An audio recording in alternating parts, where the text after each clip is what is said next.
All right, it's a pleasure to be here with you today. You're all possibly in a little bit of trouble because I've already been told that if I go over time, it's okay. And this is my favorite topic, and I can talk about this for hours. So I'm eager to talk to you today about all the work that we have been doing for the last decade. My disclosures are all on this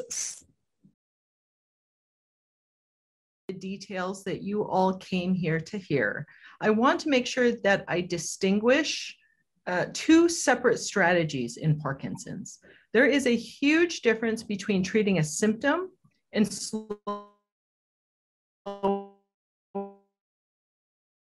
Parkinson's. For any intervention, whether you are exercising or taking levodopa, you should always know, whether it's natural or pharmaceutical, what you are trying to accomplish with that medicine, because you need to know if it's working. If you are taking a product to help with your constipation, the way that you'll know it's working is because your bowel movements start becoming better. If you're taking a medicine to try and help with your sleep, you'll know it's working because you start waking up rested. It is much more difficult to know if a disease-modifying therapy is working. If I tell you today that broccoli is associated with slower Parkinson's progression, and you start eating more broccoli, how are you going to know if it's working? And so those are really difficult questions to answer, and that's what we've been working on for the last 10 years or so. And theoretically speaking, you could have a medicine that helps one of your symptoms, but it actually accelerates progression. You could have something that stops progression, but makes your tremor worse. And so each of you has to decide what your priorities are. For most people, you want both. You want very few symptoms and slower rate of progression, but that's not the case for everybody. If you are 45 years old and you just got diagnosed, you plan on living for another 50 years with this disease, it is more important than ever to work on slowing progression. That is going to make a huge difference in the next 10, 20, 30 years. If you are already 105, maybe you don't need to, and you hate broccoli, maybe that doesn't need to be a priority. You're not going to live for another couple decades to get the benefits of those changes. So each of you may have a different set of priorities. The statistically normal rate of progression can be seen with this blue line. Most people using this scale that I will talk about are diagnosed with a score of about 580 and get worse at about 40 points per year. If a medicine helps your symptoms, it won't change the slope, but it will decrease your symptoms each step of the way. Alternatively, a medicine that doesn't help your symptoms, but slows progression, is going to have a curve that looks more like this. And you can see how in these first couple years, it might be difficult to know if it's working. And so this is what we've been working on, is how do we measure rate of progression? And are there things that you can do that will reduce the rate at which you progress? So the question that we're trying to answer is, what is it that determines how well you do over time? Genes plus environment. If you ask your neurologist what causes Parkinson's, the most common response you'll get is it's a combination of genetic factors and environmental factors. Right. Think of genes as the hand you are dealt. Your environmental factors are how you play the game. So it is much easier to change your environment than it is genetics. There are people working to try and figure out how to change your genetics, but right now it is much easier to change your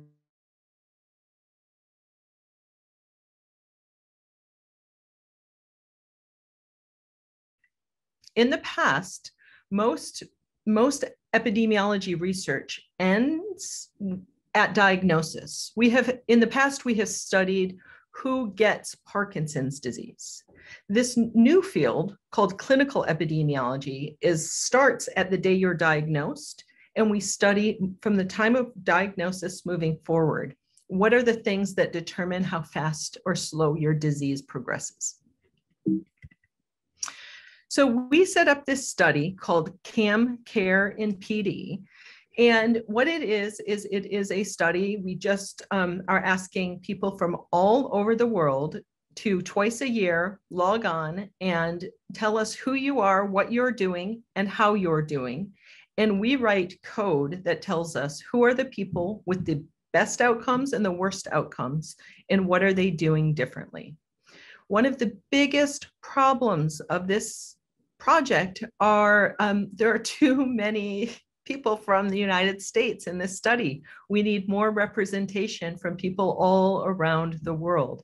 We want to know if the things that we're learning are applicable in other places as well. So anybody watching this who would like to pitch in and help out, we are looking for more participants, and you can go to this website and join today.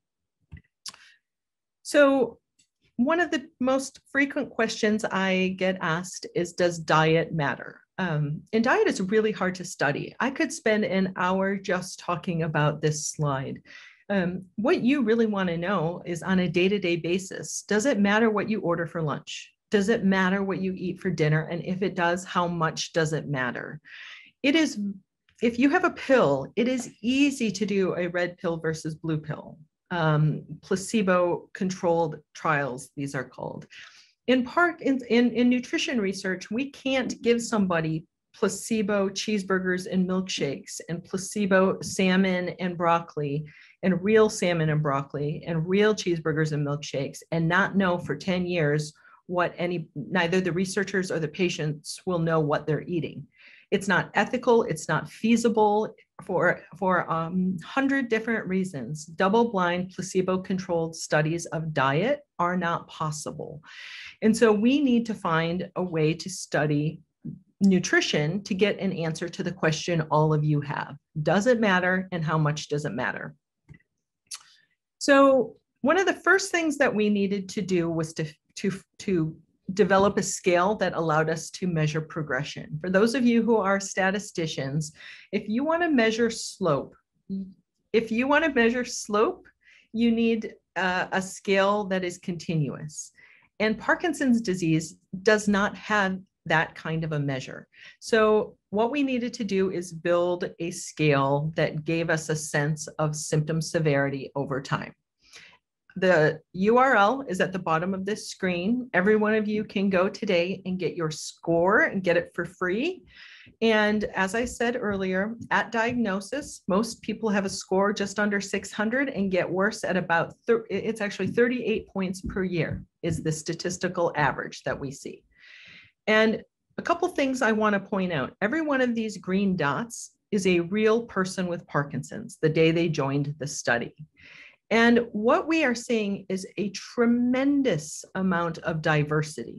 You know that. You know people who were diagnosed 30 years ago and they barely have symptoms. And you know people who were diagnosed 3 years ago and they're already in a wheelchair. There's a tremendous amount of diversity in Parkinson's disease, and that has always been a hindrance to research. What I did is I'm trying to use that to our advantage. And I'm looking at all of this diversity and trying to understand who are these people doing best and what are they doing differently than the fast progressors. You know, it is very difficult to measure, to agree on an outcome measure. You know, whether or not this test that your neurologist does with you is a accurate measure of your disease severity. Probably not. And so there are always going to be strengths and limitations for any measurement tool that you use.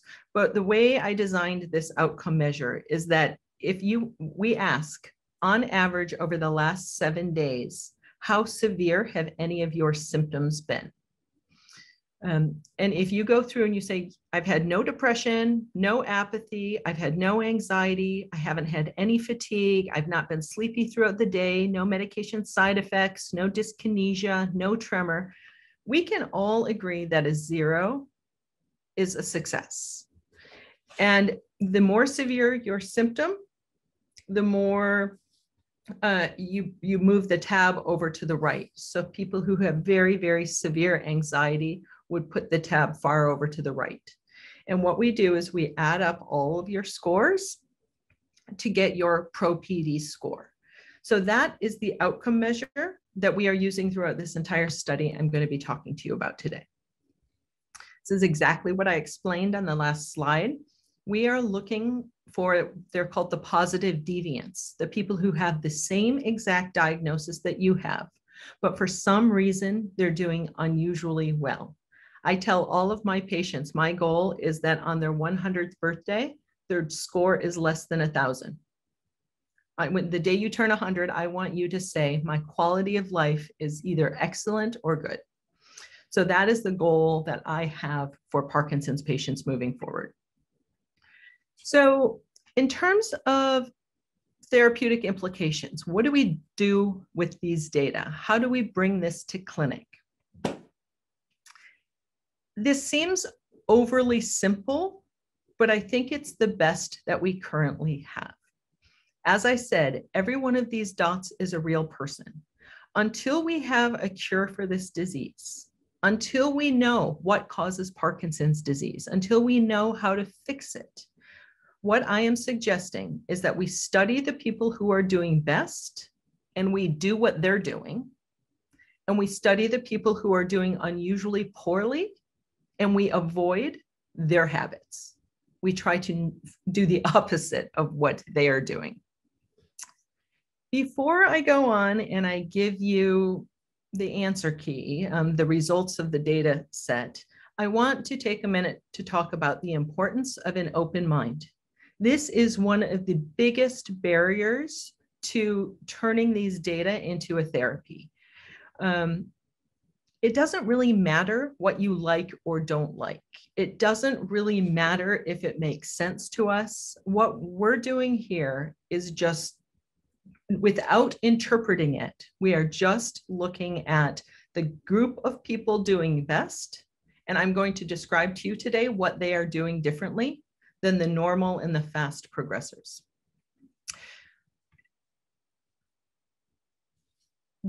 If you go home today and change, I guess you're all at home already. If you today start to change your behavior, will it change your outcome? We don't know. We do not know. That is not what my research has been on. We have not done that study yet. I had a patient early in my career with multiple sclerosis, and she told me, I would rather spend the rest of my life in this wheelchair than give up ice cream. Everybody is going to draw their line in a different place. I have had people say, I'll eat more vegetables, but I'm not giving up meat. You know, everyone has the place where they say, and I have other patients who say, just tell me what I need to do to be well, and I'll do it. So you all need to take your own inventory and figure out what you are and are not willing to change. Before I move on, the other thing I'd like to point out is that physicians and researchers and patients seem to be describing this disease very differently. When we ask neurologists to describe Parkinson's, they describe tremor, rigidity, slowness, the motor symptoms that we can see. When we ask patients to describe Parkinson's, they describe fatigue, impaired handwriting, loss of smell, cognitive impairment, and muscle pain as the most common symptoms. And if you notice, all of the medicines that we have available to treat Parkinson's, they all treat the doctor's version of Parkinson's. We don't have medicines that treat the patient's definition of Parkinson's. In our data set, we separated these symptoms into two different groups, the motor symptoms and the non-motor symptoms. And what I want to point out here is that 2/3 of all the symptoms of Parkinson's disease are actually non-motor symptoms. You know, tremor gets all the attention in Parkinson's disease, and it is one of the less problematic areas for most people. So I think as a community, we need to do a better job addressing that. So now we're getting into the answer key. a little bit. The first thing we wanted to do is ask the question, does your PRO-PD score, your Parkinson's disease severity score, correlate with exercise? The higher your score, the more symptomatic you are.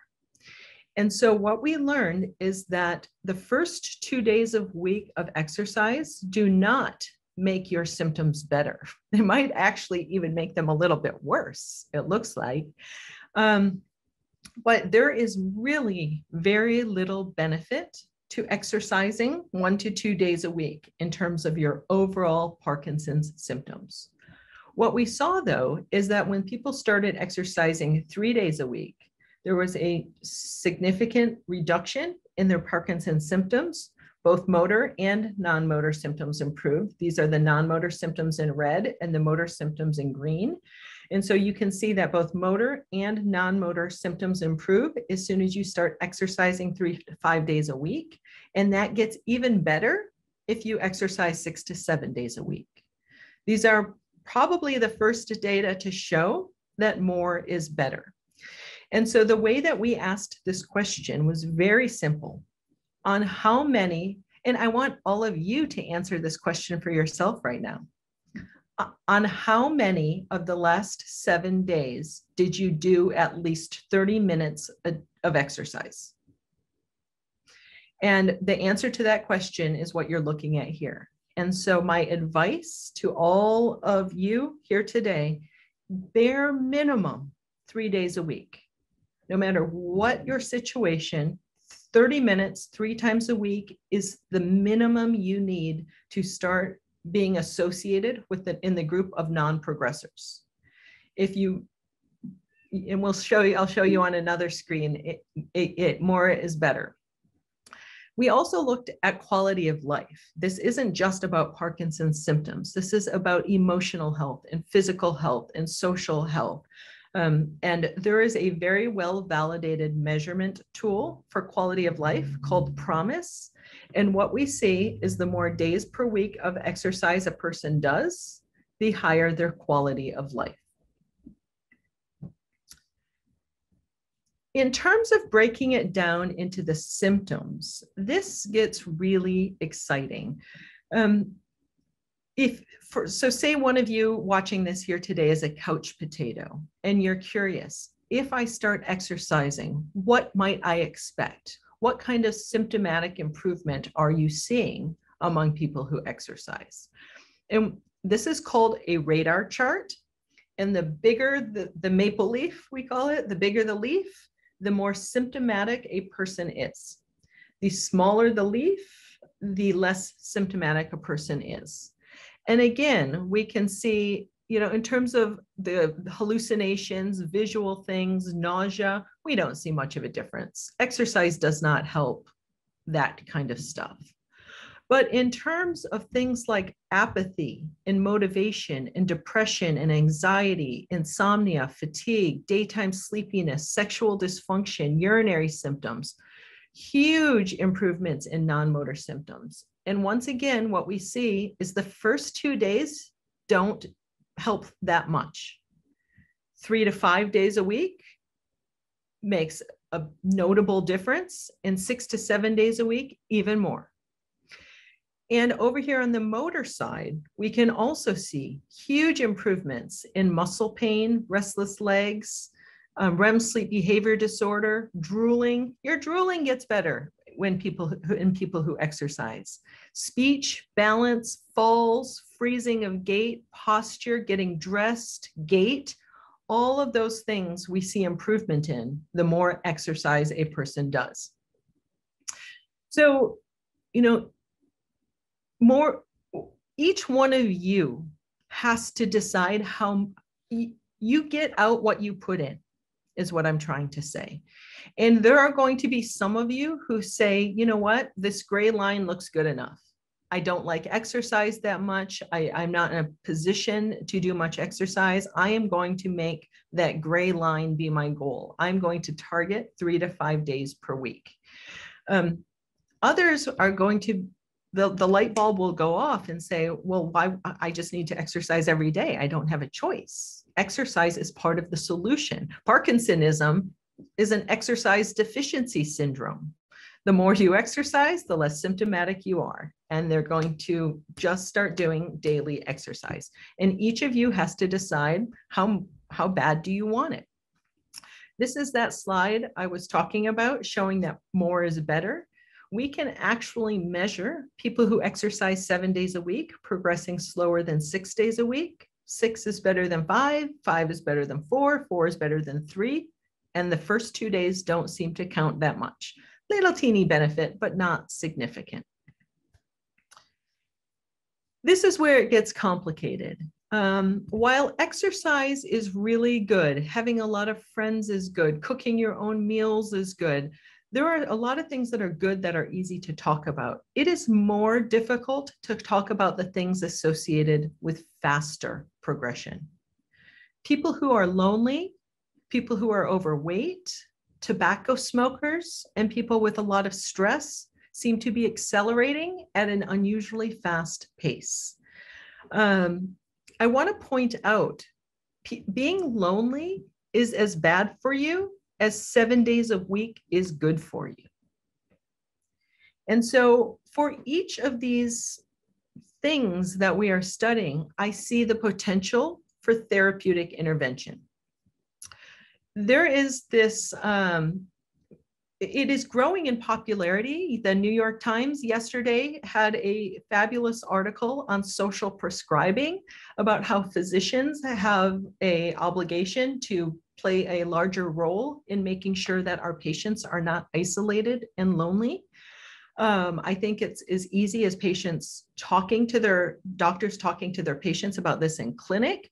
Alcoholics Anonymous, I think, is a fabulous role model where people coming together as a part of a community is actually part of the medicine. There's something about coming together as a group that is in and of itself therapeutic. And this idea of gainful employment, everybody needs to be needed. We all need to find a way to plug into our community. It does not need to be paid. It does not need to be daily. It does not need to be associated with a bunch of stress, but we all need to find a way to be useful to our community, and that is part of health. We asked a whole bunch of questions to figure out what was it. It wasn't clear enough when we asked somebody, are you lonely, true or false? That gives us some information, but we wanted to know more. And so we used a scale that studies social health and loneliness to try and figure out how could a physician screen for loneliness in clinic. And as you can see, the longer the line, the more symptomatic a person was. And so across the board, for every one of these statements, I'm unhappy. I can't find, about companionship, being withdrawn, feeling left out. The feeling left out was the single strongest predictor of all of these statements. When we asked people, I feel left out, people who said often feel left out were much, much more symptomatic than people who said, I never feel left out. And so again, I think that this is not one of these things where we need to wait for the pharmaceutical companies to come to us with a pill that's going to solve the problem. I think that everybody watching this talk today is in a position to be part of a solution. I think whether we're seeing it already in the Parkinson's community has been fabulous about rock steady boxing and power and Lee Silverman voice technique and big and loud. And there are dance for Parkinson's, Shakespeare for Parkinson's, yoga and Tai Chi for Parkinson's. The community is figuring it out. Those clubs, those groups, those gatherings are really effective for people. They feel better when they participate in these group events. So I'm asking all of you to ask yourselves, how often do you feel left out? and see if you can't do your part to make other members of this community feel a little more included moving forward. Non-motor symptoms of Parkinson's disease are very much associated with malnutrition. Specifically, Parkinson's patients who are malnourished are more likely to be constipated, depressed. They are more likely to have anxiety, apathy, dementia, and dystonia. And I'm going to talk about the data here, but I also want you to do a little exercise and think of this from the clinician's perspective. If you go into your neurologist and say, I'm depressed, I have anxiety, I'm starting to have trouble with my memory or multitasking, not everybody wants to hear, well, you just need to go make some new friends and change your diet. It is actually very difficult for a physician to teach patients how these things are connected. It is hard for somebody who is depressed and constipated and developing cognitive problems to understand that their choice of breakfast over the last 20 years is part of what got them into this situation. And so I want all of you to understand that we all have to retrain ourselves about how to think of these symptoms and what is cause and what is effect. So here we are, diet and Parkinson's progression. I'm going to show you last year's data and this new data. We'll be submitting it for publication in the next couple months, but I'm giving everybody here a sneak peek. Again, before I dive in, I've said this before, and I'm going to say it again later in today's talk. But just because two things go together, it doesn't mean that one causes another. I am not telling you that the certain foods will slow your disease. I'm telling you the people with the slowest progressing disease are eating a certain list of foods. And then down the road, I hope to do more research to find out if you change your diet, will that change your disease? We haven't done that yet. But right now, we can say with 95% confidence or more that there is a very specific diet among the people doing well and another diet for the people with the faster progressing disease. For those of you who want the original data set, the original publication, here is the reference for it. It's free, available online. You can go and pull this manuscript later and read the details of how we came about, how we chose to quantify intake and actually do this study. But what I want to focus on today are the results. If you go to this website, livinghealthywithparkinsons.com, that's where we post the answer keys. Every one of you can go and see the list of what we are learning, and we update it each year. So this is the brand new list. Among people who filled out the survey last year in 2020, this is the list of food-related things associated with better and worse Parkinson's outcomes. I know that nobody likes when you just read slides, but in this case, I think it's really important. You don't have to visually watch along, but I just want you to close your eyes and listen as I read to you the list of things that are common to the people doing unusually well. The people with the best Parkinson's outcomes over time, they avoid artificial sweeteners, artificial colors, and artificial flavors. They cook most of their own meals and eat most of their own meals at home. They avoid soda, beef, dairy, and pork. And they regularly eat buckwheat, farro. They try to eat organic when possible. They identify as vegetarian. They eat a lot of quinoa. They use a lot of spices. And they routinely prepare meals for other people. Conversely, the people with the worst outcomes tend to be drinking out of plastic water bottles. They're overweight, and they have difficulty affording healthy food and groceries. This is the prettier version from last year for those of you who want a more simplified version. Just another way of looking at it. And again, we don't know if the pesticides on conventionally grown produce are contributing. We don't know if it's just the hippies who already have a more granola lifestyle are shopping at the farmers markets, eating organic, and they also happen to be exercising more. And, you know, we don't know if there's something about organic food that really does change progression or not. But what we do know is that the people who go out of their way to try and eat organically grown foods when possible are doing better over time. I also don't want to brush past this financial stability issue. Food scarcity is a very big deal, and income inequality is affecting our health.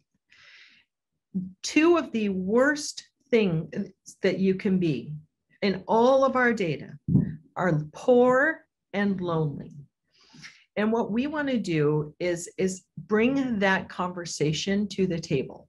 I do not have an answer for income inequality and food scarcity, but I do think that we are going to have to address poverty and food scarcity as part of the cure for Parkinson's disease. Addressing food scarcity is going to be part of the solution. And I just have a philosophical question for all of you. You know, it could be that people who are stressed about money, you know, they can't afford fresh fruits and vegetables. It could be that it has nothing to do with nutrition. It's just living in constant stress is making their disease progress faster. And my philosophical question is, could you imagine a day where instead of getting a pill, you got a stipend? Maybe that stipend goes for groceries, maybe it goes for supplements, maybe it goes for, you know, transportation to get to the grocery store that has fresher stuff. But we do see that one of the biggest hurdles to being healthy with Parkinson's disease is financial. Here's the list of foods that you all are curious about. This is the big surprise for this year. In previous years, we haven't asked a lot about grains. And so last year we took a deeper dive into grains, bread, pasta, rice. If it's not on the list, it means it didn't make much of a difference. There are a whole bunch of things we asked about that aren't even listed here. If it is listed, if it is on the top half of this chart, it means the more you ate, the slower Parkinson's progressed in those people. And the foods at the bottom of the list, the more you ate, the more severe their symptoms over time. So the big surprise were some of these grains. Farro, you saw on the previous list, quinoa, buckwheat, and sorghum were 4 grains that seem to be surprisingly associated with better outcomes over time.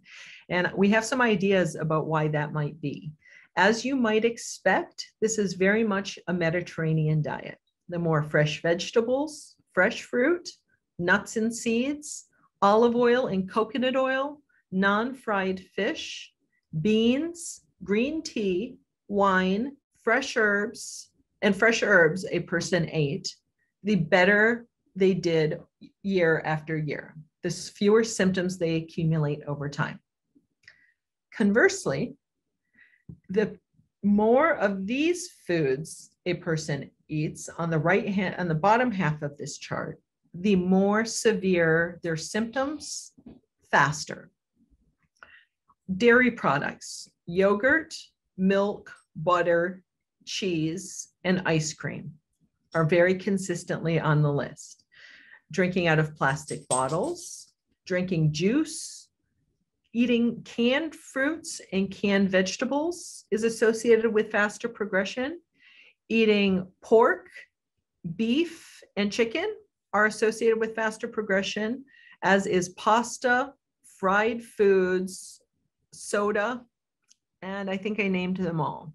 So fried meat, dairy, canned foods, drinking out of plastic bottles, pasta, soda, and fried foods. That's the list of things one should try and avoid. And it is hard for people to really get a sense of what that diet looks like. So what I'm working on putting together for this year is a point system where I encourage all of you to print out a couple of these pages on this slide and see how many points you get in a day.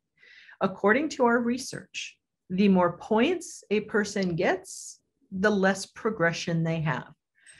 And before you start to change anything, just spend a couple days looking at where you're starting from. Some of you will start negative.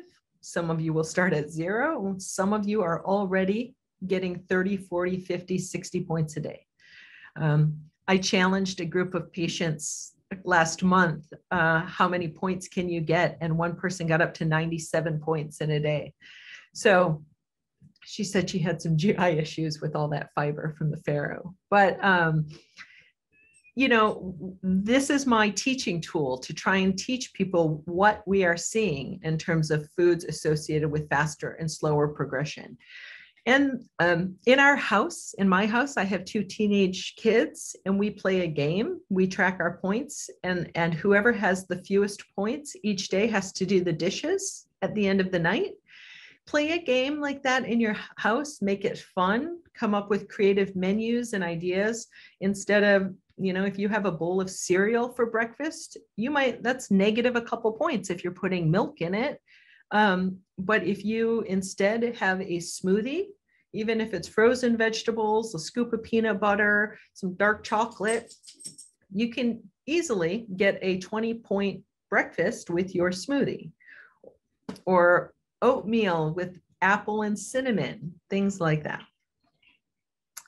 The other thing I like about the point system is I think it makes you feel, some people cheat, it addresses the topic of cheating. If you are getting 50 points, I don't think it's that big a deal if you lose 2. But if all day, you know, you get 4, lose 3, get 2, lose 1. That's what you want to avoid. I do think that a tool like this could help people realize kind of a little bit more big picture. You know, when I tell people about the foods associated with slower Parkinson's disease progression, nobody challenges me. When I say fruits and vegetables and beans and wine and herbs and spices, fresh, non-fried fish, nobody argues with my data.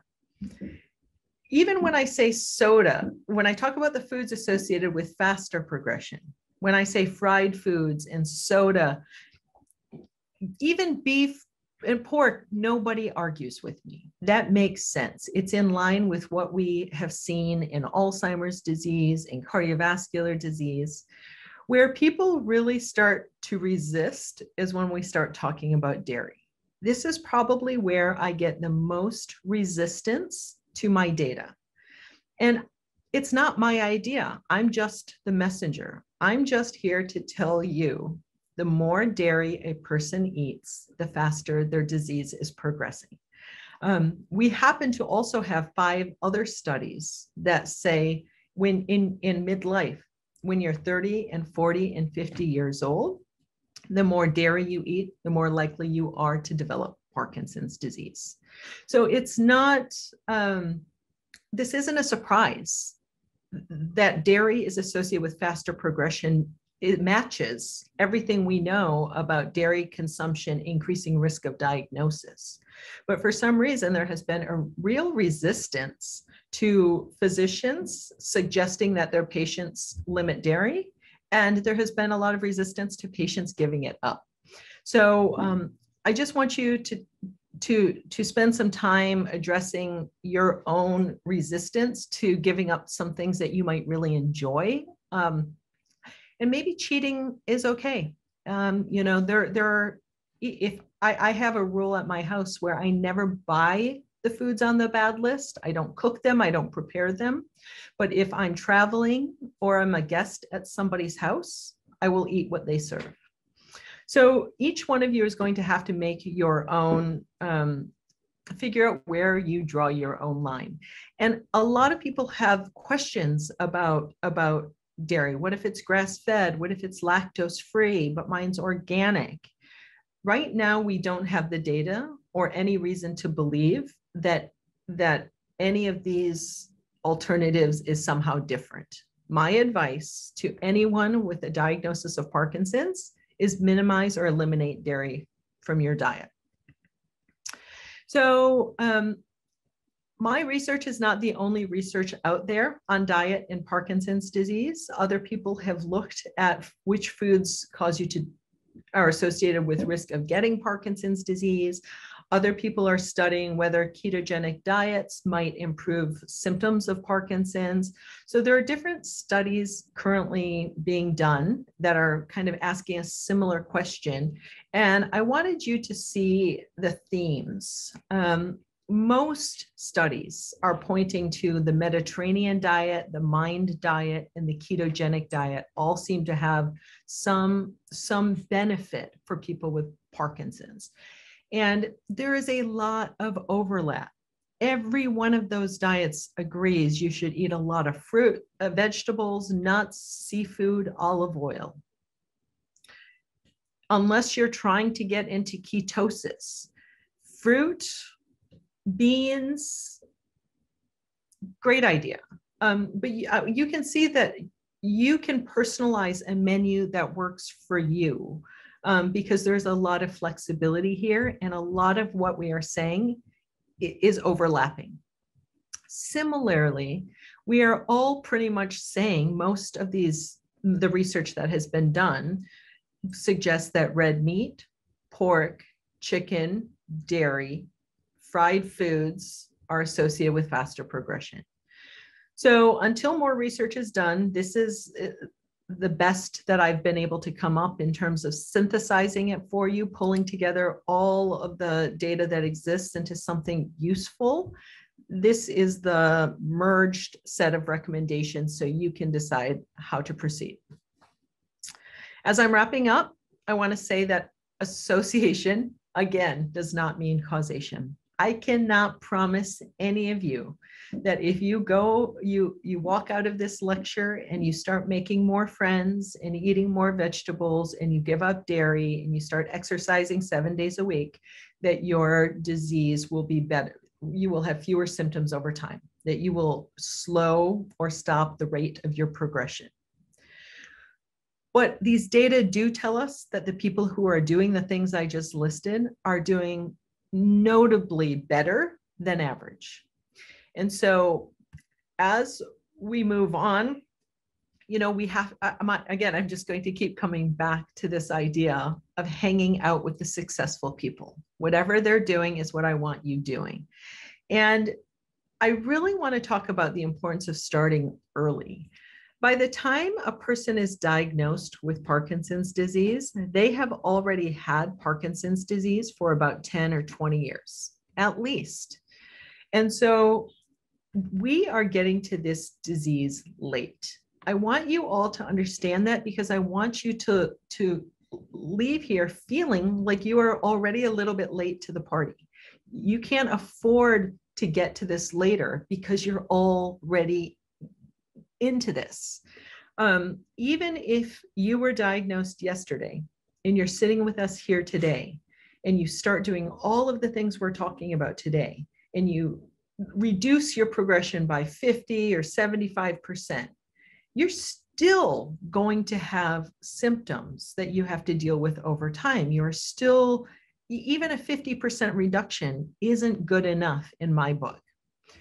If we could find these people who are acting out their dreams, they have early loss of smell, they already have some erectile dysfunction or constipation, and we could identify the people here who are already have Parkinson's disease, they just don't know it yet, we could really start to change the rate of progression. If somebody were to cut their disease progression in half right now, the day of diagnosis, it's a meaningful difference. Instead of 25 years from now having a quality of life that is poor, it means you will have one that is fair. That's an improvement. That's a notable improvement, and it is much better than what we are currently doing. Right now, we only have the status quo. So right now, all of you sitting here today, this is what you're after. You're after, how much can I slow this progression now that I'm here? If we could start getting to people early, screening tests, see if people can smell, scratch and sniff smell tests. I have 2 dogs here that I've trained to smell Parkinson's by scent. Having a primary care physician ask you questions like, are you constipated? Do you act out your dreams? All of these things can help us get to patients early. And if we can get to people early when this disease actually starts and have them change their diet, change their exercise habits, change their social networks a little bit, what that means is instead of being diagnosed in the next 20 years, it's going to be another 45 years before you are now symptomatic enough to even get a diagnosis. You buy yourself 25 disease-free years doing the same stuff, but starting earlier. And so I do see a future for Parkinson's disease where we are able to screen people, identify who has Parkinson's early, teach them about some of this lifestyle modification stuff, and have them comfortably live another 40, 60, 80 years with no or very, very mild symptoms. And I do think that we already have the tools to be able to do that. So the next steps are to expand this survey. We already have 2,500 people participating in this trial. We need to expand it globally. We need more countries, more people speaking different languages. We need to translate this study into different languages. We are changing it because it's not entirely about alternative medicine. We are also looking at pharmaceuticals. We are also looking at other things. And so in the future, we will start referring to this study as the MVP study, looking at modifiable variables in Parkinson's disease. And finally, I think that what we need to do next is really focus on education-based public health campaigns. We need to teach everybody, including primary care physicians, what early Parkinson's looks like. We need to be screening for people who have loss of smell, sleep issues, fatigue, erectile dysfunction, constipation, and acting out your dreams are probably the earliest and most common symptoms that are overlooked, where we're missing an opportunity for early intervention. We need to teach people that there really is evidence that lifestyle translates to improved or worse outcomes. And we really need to start having a conversation about the association between diet, exercise, social health, and financial health, and Parkinson's disease health and well-being. Thank you very much for giving me the opportunity to talk to you here today. Thank you so much, Laurie, for that insightful presentation. Can you hear me? I can. Okay, awesome. Yeah, so thank you so much. We have a couple of questions. We'll try to get through them, all of them, if we can. So in the beginning of your presentation, you talked a lot about physical activity and the duration of physical activity that one should do in order to maintain a healthy lifestyle. Someone was asking, does 60 minutes of exercise count as 1 or 2 times of exercise? We'll let you know in the next couple of months. There are some researchers at University of Pennsylvania that are currently working to answer that question right now. Okay, so we'll stay tuned. Great. Someone was also asking, like, we know that apathy and depression are very common in Parkinson's disease. So how do we overcome apathy in order to be physically active? Brilliant question. The first thing I will say is I think one of the biggest mistakes that people are making is that they think that dopamine replacement is all about motor symptoms. They think that the only reason to take levodopa is to control their tremor or their stiffness.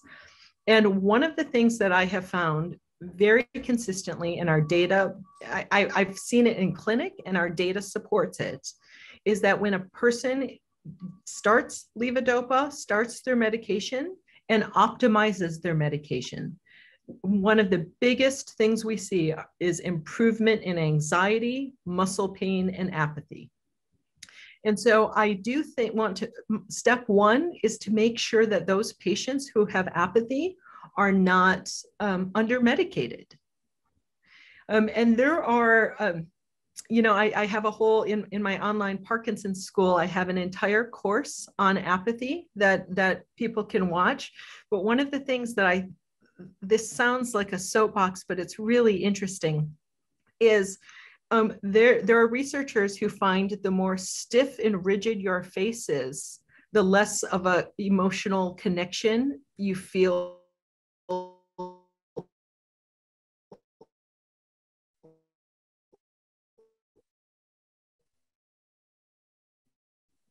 And, I have been having my patients do more face exercises. And I think that's one of the reasons that the Loud program and Lee Silverman voice technique, and there's face yoga, but as you get your meds working better and you start exercising some of these facial muscles, it actually does, much of your connection to other people is nonverbal. And people don't realize by having a masked face, it does start to contribute to a sense of isolation and withdrawal. The other thing that I tell patients, and especially their family members, about apathy is that Parkinson's disease, it's like a car that just needs a jump start. Mm-hmm. Like back in the 80s, we used to push jump start, stick shift. Yeah. Like that's all it, like once they get going, they're fine. Mm-hmm. They just emotionally and physically have trouble getting started. If I ask their partners and family members to nag, make them come out to lunch, make them travel, make them go for a walk. Come on, really encourage and nag and come up with, be the starter, because once they get started, it is much, much easier to keep going. Mm-hmm. So the key to remember is to nag and and to push people. They just need the initial push in order to get it going. Yeah. Another question that we had in regards to physical activity, at what level of intensity does the 30 minutes of exercise need to be done? Or do you have a specific exercise regimen that you could recommend? Yeah. The exercise intensity question is one that we will answer in the next few months. That data is currently being analyzed now. What the neuroplasticity research says, like if you really want your elderly adult neurons to start sprouting new branches like a child, the exercise has to be physically intense, cognitively challenging, outside your comfort zone, and so difficult that you're making mistakes and getting frustrated. Mm-hmm. So tango lessons are fabulous. Rock steady boxing, fabulous. I mean, there are lots of ways, even what is the Zumba, anything, and peer pressure helps. They've done studies where you doing the exact same exercise in your living room is not quite as good as you doing that same exercise with 3 or 4 friends in a class with a coach or a teacher. So there's power in numbers too. Mm-hmm. So another question, well, so now let's get into diet. We had many questions about certain food items. For instance, what about alcohol, gluten-free pasta or rice, coffee, chocolate? So what do you think about those food items? I call coffee a bean, so I count it as a good thing. Mm-hmm. Chocolate, same thing. Nuts and seeds. Gluten-free pasta, seemed to be neutral. And on the alcohol list, wine is medicine, and That was liquor a and question, beer yeah. are neutral. Okay, so I think people will be happy to hear that. Exactly. I'm not taking away all of your vices. Do you have any tips in order to change someone's diet to be consistent? Because many people don't necessarily have a healthy diet or a Mediterranean focused diet. So what would be kind of some tips to make changes in one's diet? Go slow and do it over time. Don't rush into anything. I think if you that point system, that sheet that I put together, I think that's an easy place to start. Just kind of figure out how many points you're starting with and try and get 5 more tomorrow. And start with breakfast. I think if you can start having a healthier breakfast, once that's comfortable, okay, I like oatmeal with apples and cinnamon. Okay, I found that I like smoothies. I found a couple smoothie recipes I like. As you start to get better and better at breakfast, and that's comfortable, then you can move to lunch. The other thing that I would say is before you start taking away all the bad foods, start filling up with the good foods. I want you to have so many good things coming in that you don't have a lot of room for the other stuff. So going slow, that's the key thing to remember. Someone asked, you mentioned delaying the disease progression with the items you described in your presentation, but what about reversing the extent of the progression? Is there anything that is reversible in that sense? Yeah, we're working to figure that out. In our data set, it looks like about 9% of people do better over time. 9%. 9% is what we are seeing in the data set. And I am very excited to find that 9% and pull them aside and figure out what they're doing differently. I actually think it has a lot to do with laboratory testing, correcting deficiencies, correcting B12 deficiency, correcting a vitamin D deficiency. I think that makes a very substantial impact for a lot of people. You also did mention at one point in your presentation being careful about drinking out of a plastic bottle. Like, what exactly did you mean? Like a lot of people buy their water in plastic bottles. That's the plastics have been associated with problems. Okay, the material itself, the material itself. Yep. So glass or stainless steel or just tap water, fine. Someone was also saying that low-fat dairy products, fish and fat-free meat are ideal sources of amino acids that are the building blocks of protein. And so they would increase the concentration of serotonin in the brain, thus improving mood. Is there facts or evidence behind that? The same amino acids that are found in the foods you listed are also found in rice and beans. And so if anyone were deficient in an amino acid, it could cause a problem. You don't want to develop protein deficiency or amino acid deficiency, but it is absolutely not true that you can just eat a whole bunch more low-fat dairy, meat, and eggs and think it's going to make you happier. In fact, what we see is more inflammation and probably more mood problems. So it's more theory and not supported by the science. Okay, and what about probiotics that we find in yogurt or essentially in dairy products? Because you mentioned that we need to stay away from dairy, kind of. So what about that? So the probiotics there have been several studies that show that probiotics help people's constipation in the short term. So if I'm ever going to recommend probiotics, it will be short periods only to help with constipation. We don't know enough about the human gut. We do know that people with Parkinson's are growing different bugs than people without Parkinson's disease. But when we do the legitimate testing, there are 5 or 6 million organisms growing in your intestinal tract. And we don't know what any of it's doing yet. In fact, there have been 3 or 4 studies now showing that people with Parkinson's have too much lactobacillus and too much bifidobacter.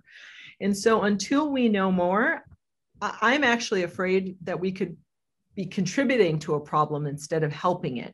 We are measuring it, and people taking probiotics do not seem to be doing better or worse over time. It doesn't seem to be affecting progression.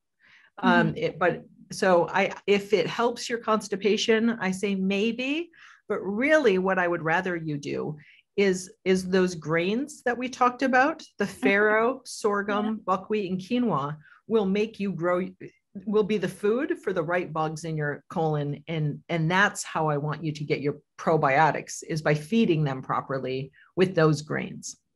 Okay, perfect. So there's a question here. Dr. Perlmutter advocates in Grain Brain that keto diet may slow down the progression of Parkinson's disease. So is there a link between your findings and the keto diet? I think ketones. So if you starve your body from carbohydrates and eat a very, very high fat diet, you can think of it as moving from a normal gas engine to a diesel. I mean, it's an entirely different system of operation, and it's much more efficient. And the ketones that are produced seem to be very neuroprotective. They did a short study, and they showed that when people with Parkinson's got into ketosis and did a ketogenic diet, they had fewer non-motor symptoms. And so, yes, I do think that ketones and ketosis have a lot of potential in Parkinson's disease. The problem is ketogenic diets tend to have are very restrictive. The diet I'm already proposing is restrictive. If you try and do that in ketosis, it's even more restrictive. And over time, people who are on ketogenic diets tend to lose weight and become malnourished. And that is the last thing we want for people with Parkinson's.